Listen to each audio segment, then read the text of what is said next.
Commander Hen stood at the observation deck of her ship and watched the blue planet spin slowly below. She had traveled 14,000 light-years to reach this place.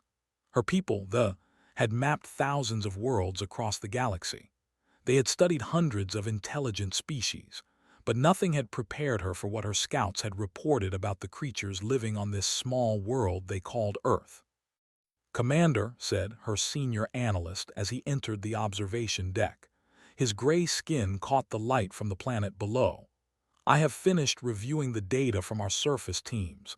I must show you something." Hen turned away from the window, was one of her best officers. In 40 years of service, she had never seen him look confused.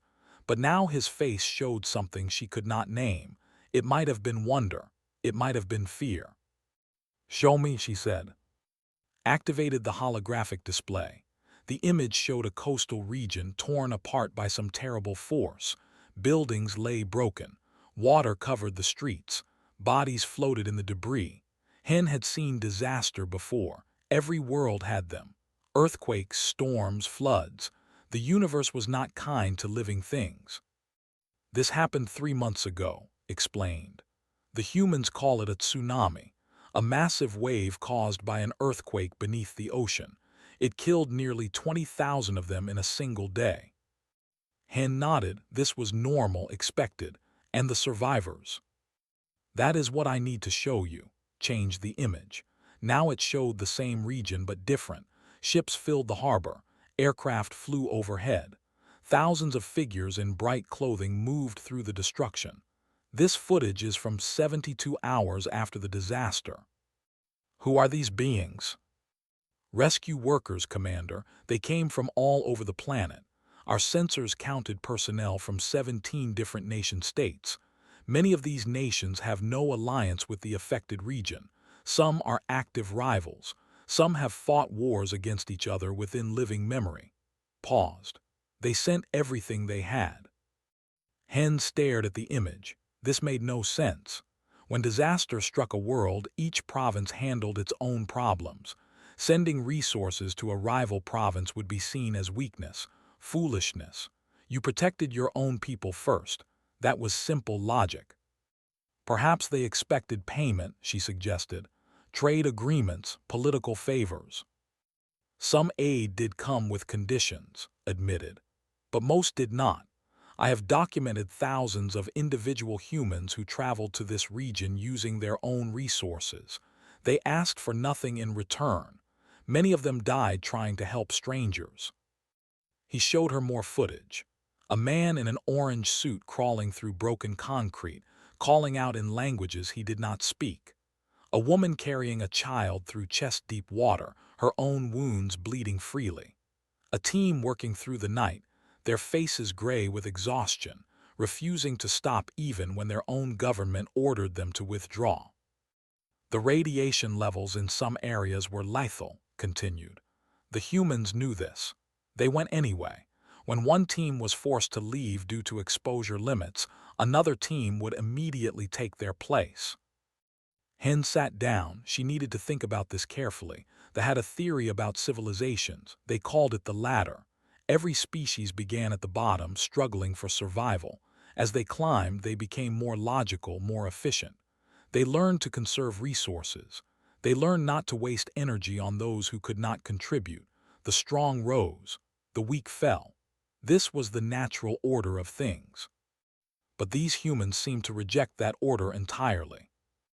"What is the evolutionary advantage?" she asked. "Why would a species develop this behavior? It serves no purpose." "I have been asking myself the same question," said. "I do not have an answer, but I have more data that might interest you." He changed the display again. This time it showed a collapsed building. The structure had been some kind of factory, built cheaply, filled with workers. When it fell, over 1,000 humans were trapped inside.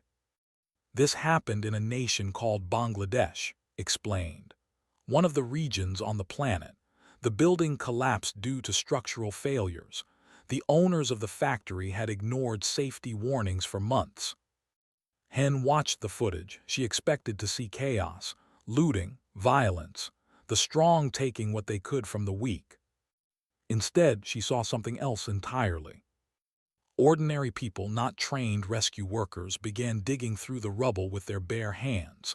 They formed chains to pass debris out of the way. They brought water and food for those who were digging. They worked through the day, through the night, through the next day. Their hands bled, their backs broke, but they did not stop. They rescued over 2,000 survivors, said quietly. Some were pulled out after 17 days. The humans refused to give up. Even when logic said there could be no more survivors, they kept digging. They said they could not stop as long as there was any chance at all, that someone might still be alive. Hen watched a young woman being carried out of the rubble on a stretcher. She had been trapped for 8 days. The people around her were crying. Some were strangers who had traveled hundreds of kilometers to help with the rescue. "I need to understand this," Hen said. "I need to see it for myself." Commander, surface deployment is extremely risky. The humans are not aware of our presence. If they discovered us, the consequences could be severe. "I know the risks," Hen stood up, "but we have studied this species from orbit for decades. We have read their signals, analyzed their technology, mapped their social structures, and none of it explains this." She pointed at the holographic display. "None of it explains why they would do this." She gave the order that night. A team of observers disguised in human form would be deployed to Earth. They would embed themselves near disaster sites. They would watch. They would learn. They would not have to wait long for their first assignment. 8 months later, an earthquake struck a mountainous region in a country called Nepal. Buildings collapsed. Roads crumbled. Entire villages were buried under landslides. The death toll climbed into the thousands. Hen deployed 3 teams. She watched through their sensor feeds as the human response began. Within hours, aircraft from a dozen nations were heading toward the disaster zone. Rescue teams from countries that had never worked together before found themselves standing side by side in the rubble. They shared equipment. They shared information. They shared food and water and shelter. One of her observers, a young officer named N, sent a report that Hen would remember for the rest of her life. "I am watching a human rescue worker," and wrote. "He is from a nation called Japan. He has traveled 8,000 kilometers to be here. He does not speak the local language. He does not know anyone in this region. He has no political or economic reason to be here." I asked him why he came. I expected a complex answer, a philosophical explanation. Instead, he shrugged and said, "They needed help. I could help, so I came." "I do not understand these creatures, Commander, but I am beginning to think that we have been wrong about many things." Hen read the report 3 times. Then she ordered a full research initiative. Every major disaster response on Earth would be documented. Every rescue technique would be analyzed. Every act of irrational courage would be recorded. She did not know it yet, but this decision would change everything. Not just for Earth, but for the entire galaxy. The humans had something that no other species possessed.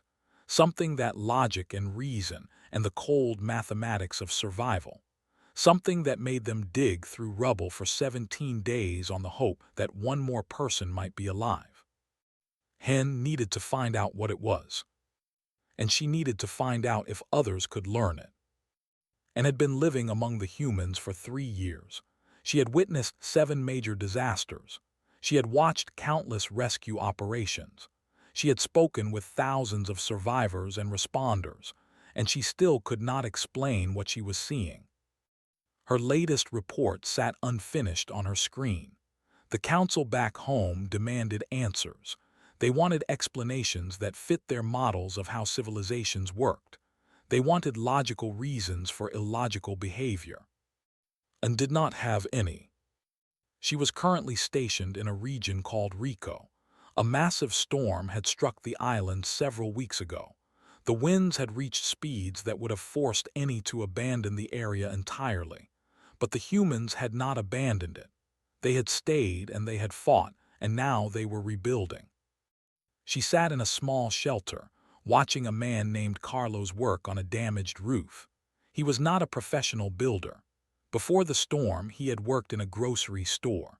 But his neighbor's roof was destroyed, and his neighbor was elderly, and so Carlos had decided to fix it himself. "You do not know how to do this," Anne observed. She had learned to speak their language fluently. She had learned to copy their body language, their facial expressions, but she had not learned to understand their motivations. Carlos laughed. "No, I don't. I'm learning as I go. I've watched some videos, read some guides, made a lot of mistakes." He gestured at the uneven boards beneath him. "It's not pretty, but it'll keep the rain out." "Why do you do this?" "The government will eventually repair the home.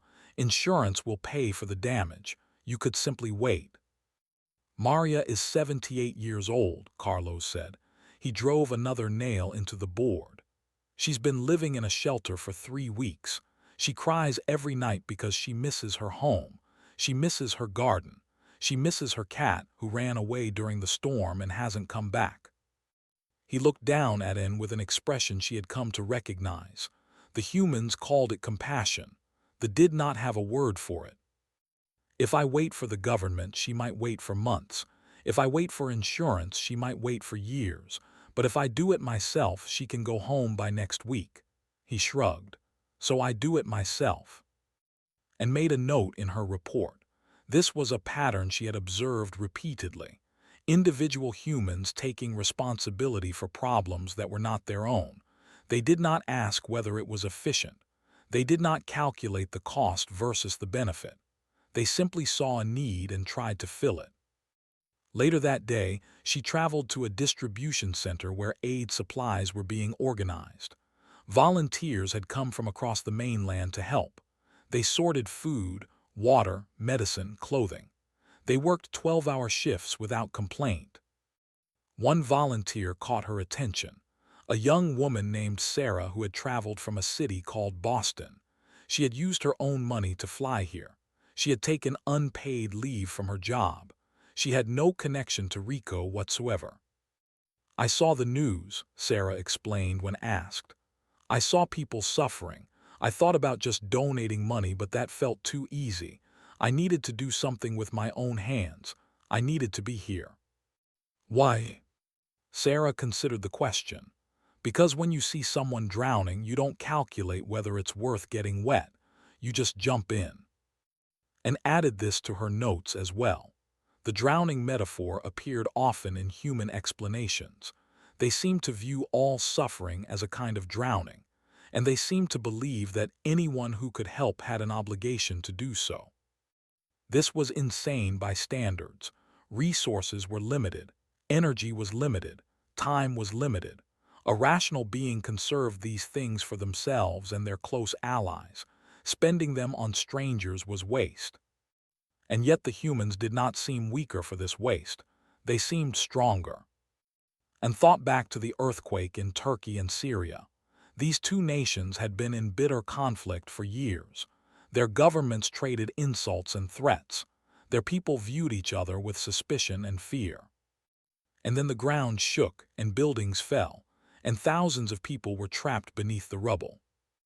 Within hours, rescue teams from both nations were working side by side, and had watched a Turkish firefighter and a Syrian volunteer dig together for 16 hours straight.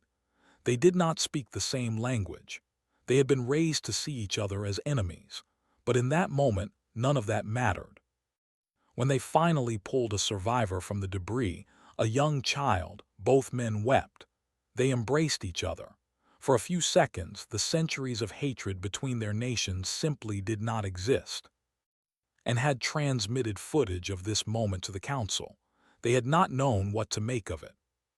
She continued her report. "The humans have developed a comprehensive system for disaster response. They call it urban search and rescue. It includes standardized techniques for locating survivors in collapsed structures, medical protocols for treating injuries in field conditions, and logistical frameworks for coordinating aid from multiple sources. What defies understanding is that they share these techniques freely. They train their rivals. They strengthen nations that might one day threaten them. When I asked a human instructor why they did this, she seemed puzzled by the question. "We don't hide how to save lives," she said. "That would be monstrous." And paused in her writing. She had been using that word more and more lately. Monster. The humans used it to describe beings who lacked compassion, who valued power over kindness, who would watch others suffer without offering help. By human standards, the entire civilization was monstrous. This thought disturbed her more than she wanted to admit. She continued her observations over the following months. She documented the response to floods in Pakistan, where rescue workers navigated through chest-deep water to reach stranded families. She recorded the efforts in Australia, where volunteers fought fires that threatened to consume entire ecosystems. She watched as humans built temporary shelters, distributed supplies, treated injuries, comforted the grieving. Again and again, she witnessed the same pattern: strangers helping strangers, rivals becoming allies, individual humans sacrificing their own comfort, their own safety, their own lives for people they would never meet again. She interviewed hundreds of rescue workers. She asked them all the same question: "Why do you do this?" Their answers varied in detail but shared a common core: because someone had to, because they could not stand by while others suffered, because helping was simply what humans did. One response stayed with her longer than the others.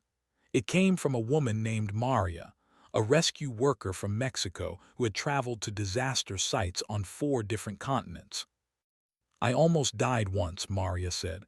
"I was a child. There was a fire in my building. I was trapped on the 3rd floor. The smoke was so thick I couldn't see, I couldn't breathe. I was certain I was going to die." She paused, her eyes distant with memory.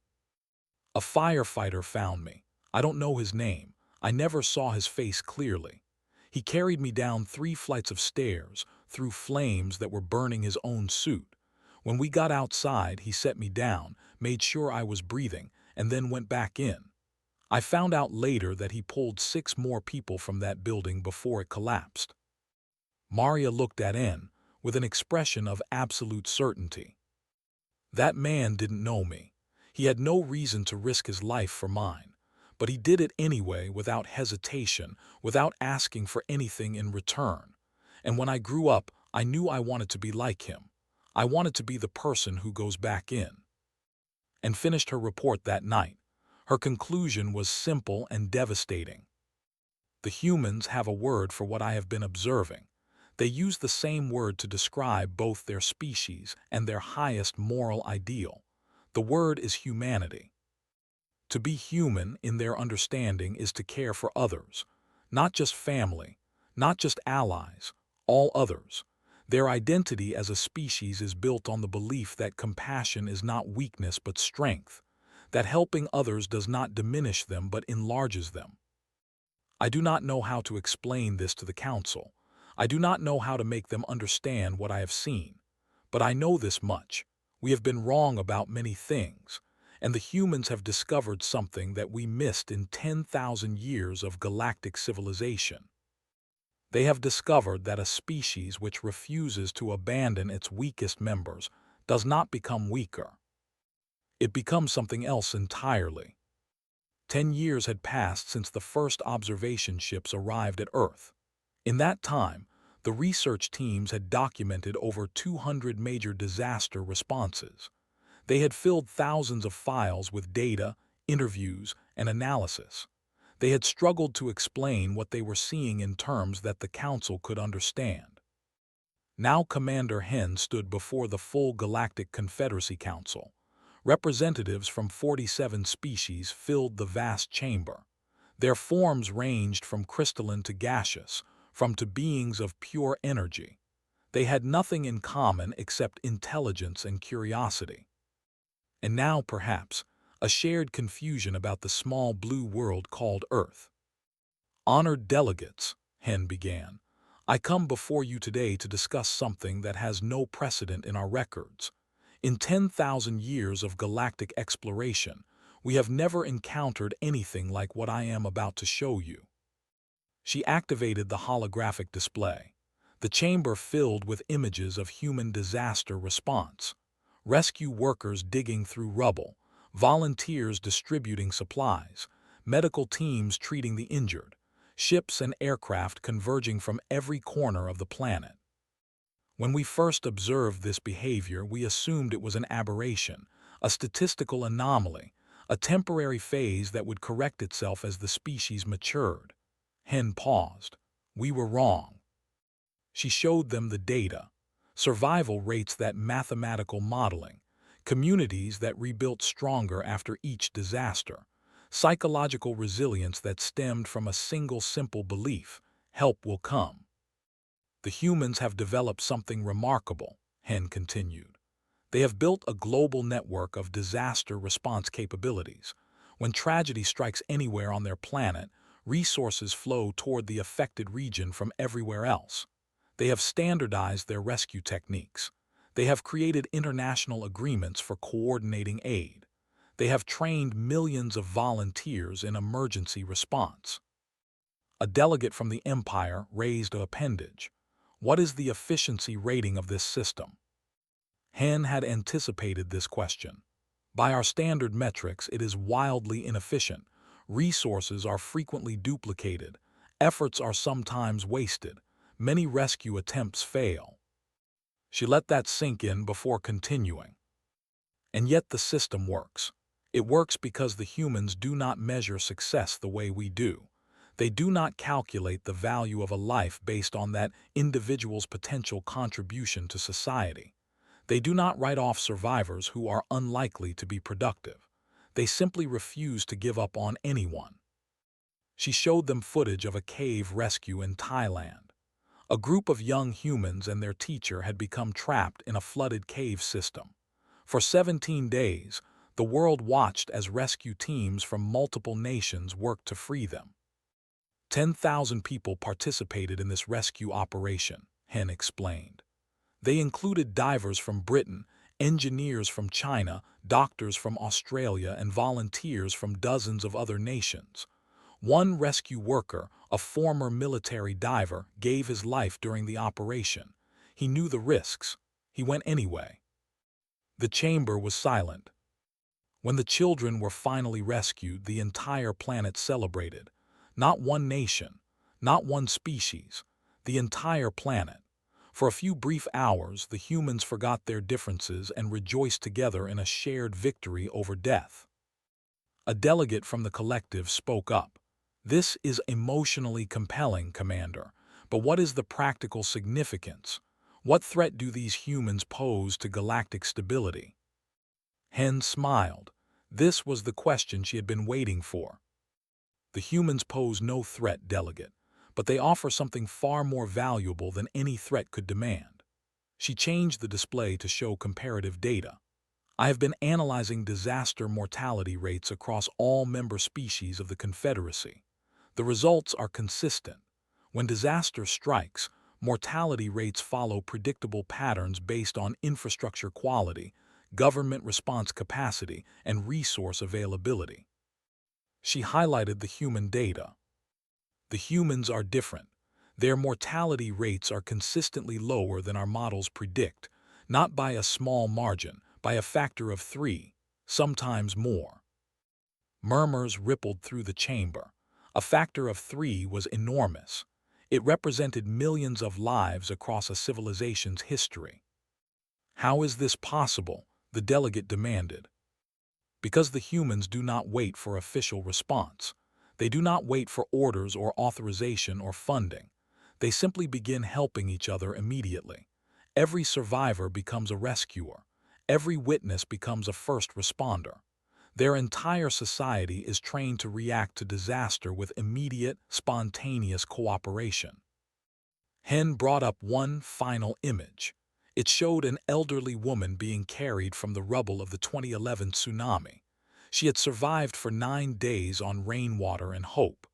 The rescue worker who found her, an American Marine, was weeping openly. This is what I want the Council to understand, Hen said. The humans have discovered something we missed. They have discovered that compassion is not a luxury. It is not a waste of resources. It is the most powerful survival mechanism in the universe. She let the image linger. A species that refuses to abandon its weakest members does not become weaker.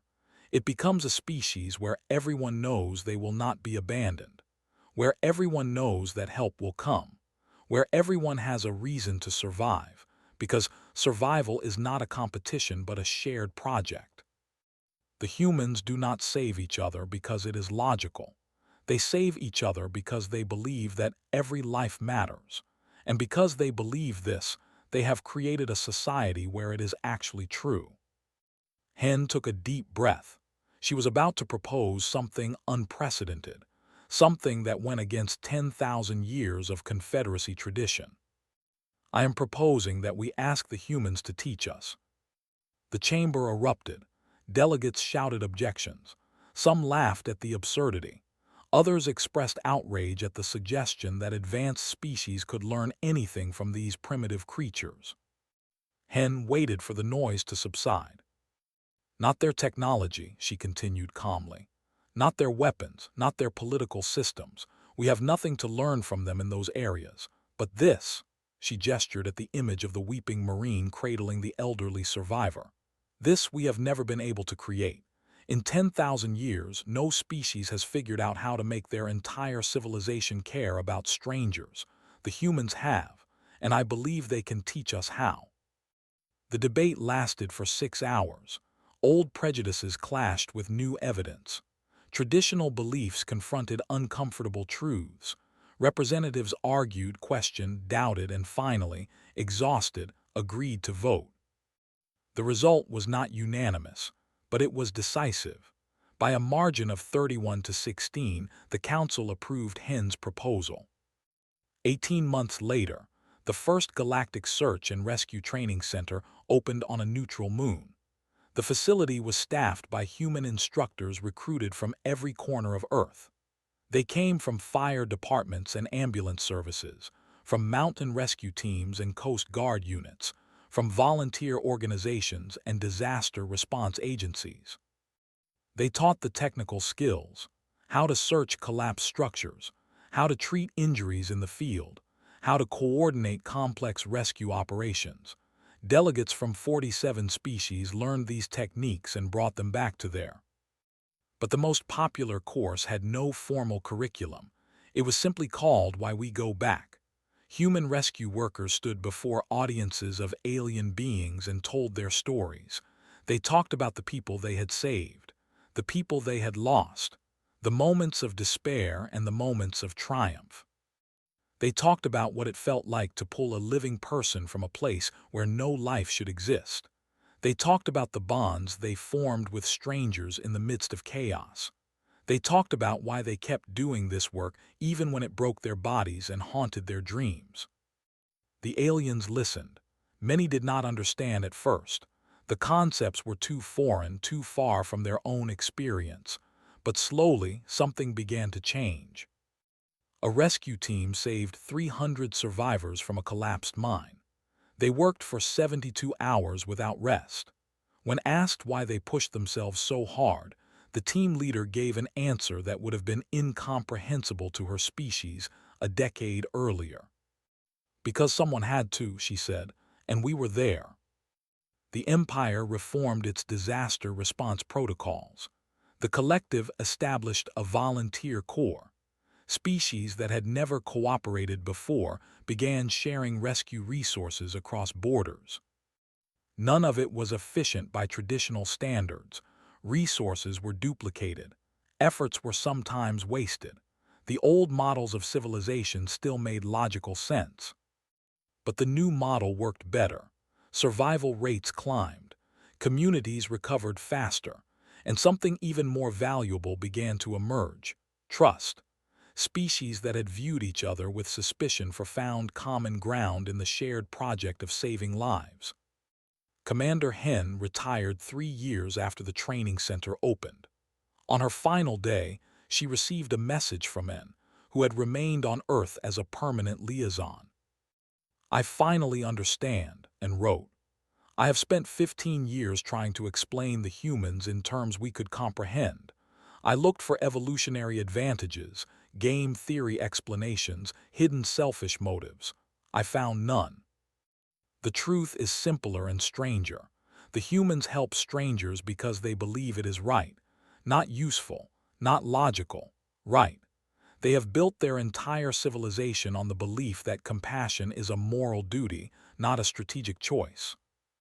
And the remarkable thing is this: because they believe it, they have made it true. They have created a world where helping strangers is normal, expected, celebrated. They have proven that a different kind of civilization is possible. We came here to study them. We ended up learning from them. And now the galaxy is changing because of what they showed us. Hen read the message twice. Then she walked to her observation deck one final time and looked out at the stars. Somewhere among those stars, rescue teams were forming. Volunteers were training. Species that had never cared about strangers were learning to care. The humans had never thought of themselves as teachers to the galaxy. They had simply done what needed to be done. They had jumped into the water because someone was drowning. They had dug through rubble because someone might be alive. They had refused to accept that any life was expendable. And now, slowly, the rest of the galaxy was learning to do the same. It was not efficient. It was not logical. It was not the way or the way of any species that had achieved interstellar travel. It was the human way. And against all odds, against all tradition, against 10,000 years of galactic history, it was working. Hen smiled and watched the stars. The universe was vast and cold and indifferent to life, but life did not have to be indifferent to itself. The humans had proven that. And the galaxy would never be the same.